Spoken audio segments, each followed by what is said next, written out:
नमस्कार मित्र हो.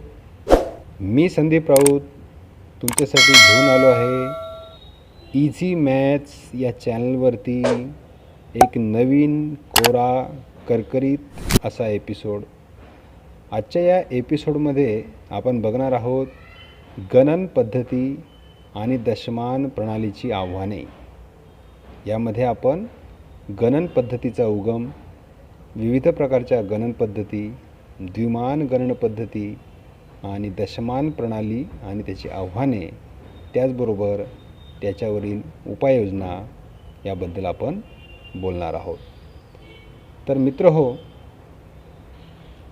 या गणन पद्धतीचा उगम हा प्राचीन काळापासून टप्प्याटप्प्याने झाला आहे. प्राचीन काळी वेगवेगळ्या प्रकारचे चिन्ह वापरले जायची.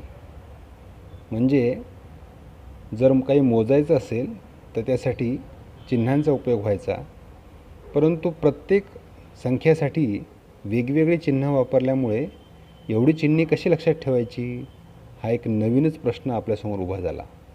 आणि यामधूनच एका वेगळ्याच गणन पद्धतीचा उगम झाला. यामध्ये प्रत्येक वेळेला एक संख्या पाया म्हणून वापरायची आणि त्या माध्यमातून पुढच्या संख्या लिहायच्या, अशी एक पद्धत अस्तित्वात आली. आपल्या परिचयाच्या दोन पद्धती, एक म्हणजे दशमान पद्धती आणि द्विमान पद्धती आहेत, परंतु याशिवायसुद्धा खूप वेगवेगळ्या पद्धतीच्या गणन पद्धती आजही अस्तित्वात आहेत. आता आपण बघू शकतो की दशमान पद्धतीमध्ये हे दोन प्रकारचे संख्यालेखन पाहायला मिळतं. या दोघांमध्ये नेमका काय फरक आहे?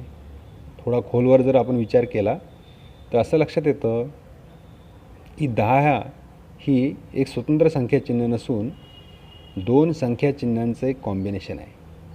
किंवा असं म्हणूया की 9 ही एक अंकी संख्या आहे, तर 10 ही 2 अंकी संख्या आहे.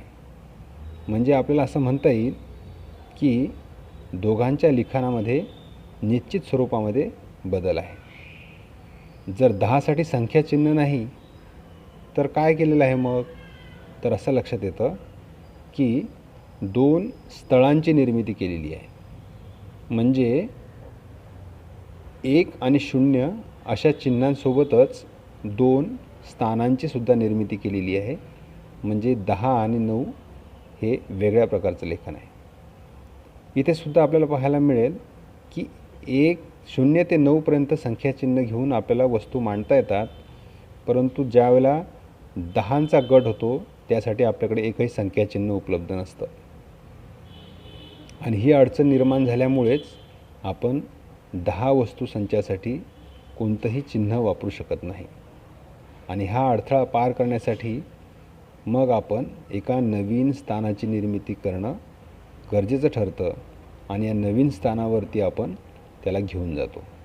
आपण इथे चित्रात बघू शकतो की इथे एका स्थळावरती 10 वस्तू मांडलेल्या आहेत, परंतु त्यासाठी आपल्याकडे एकही चिन्ह नाही. आणि त्याच 10च्या गटाला आपण एकत्रित रूपामध्ये पुढच्या स्थानावर जेव्हा घेऊन जातो तेव्हा त्याचा एक गट तयार होतो आणि हे नवीन तयार झालेले स्थान आहे, ज्याला आपण एक दशक असं म्हणतो. या ठिकाणी 10चा पाया घेऊन आपण ही संख्या प्रणाली मांडतो आहे. म्हणजे 10 छोट्या वस्तू एकत्र झाल्या की त्यापासून जो एक गट बनतो त्याला आपण एक दशक असं म्हणतो.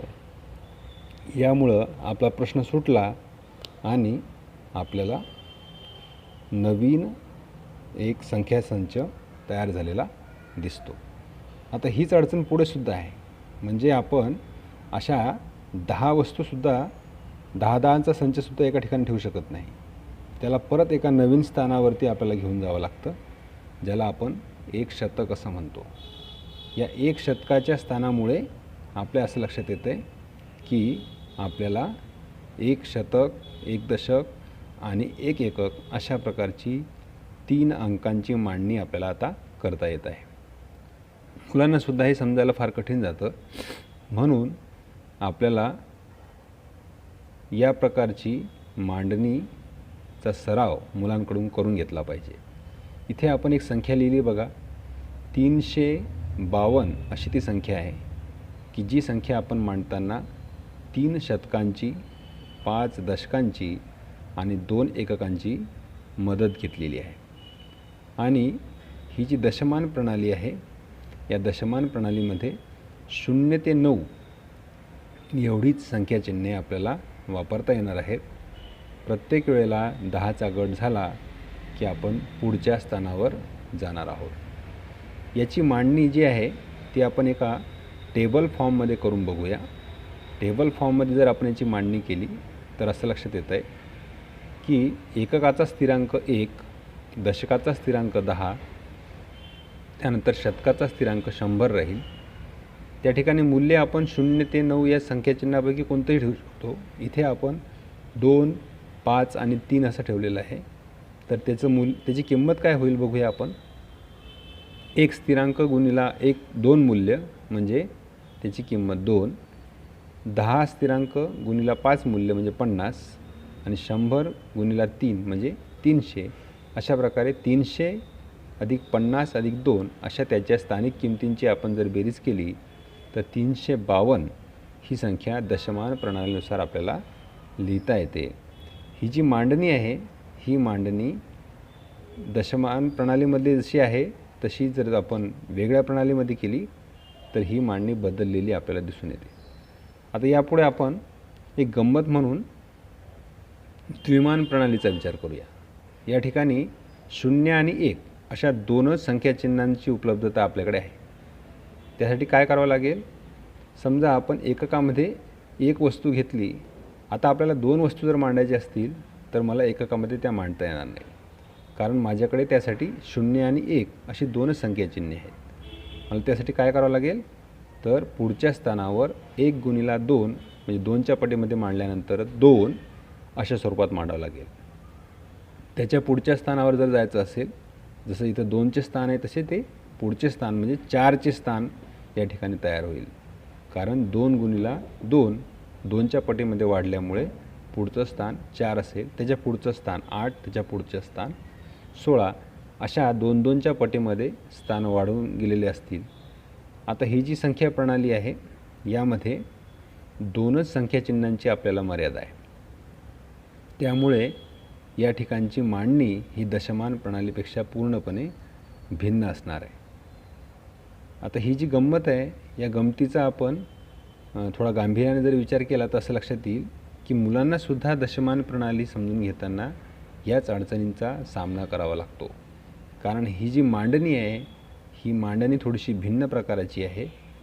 म्हणून 10 पासून पुढच्या संख्या लिहित असताना मुलाला प्रणाली म्हणून याचा विचार करणं गरजेचं असतं. आता यालासुद्धा आपण एका टेबल फॉर्ममध्ये लिहून बघूया. टेबल फॉर्ममध्ये जर आपण लिहिलं तर असं लक्षात येतं की इथले स्थिरांक हे 2-2च्या पटीमध्ये आहेत. म्हणजे 1, 1च्या दुप्पट 2, त्याचबरोबर 2च्या दुप्पट 4.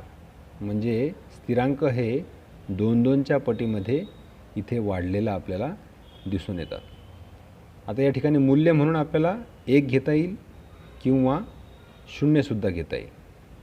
तर आपण काही ठिकाणी 1 घेतलं आहे, काही ठिकाणी 0 घेतलं आहे.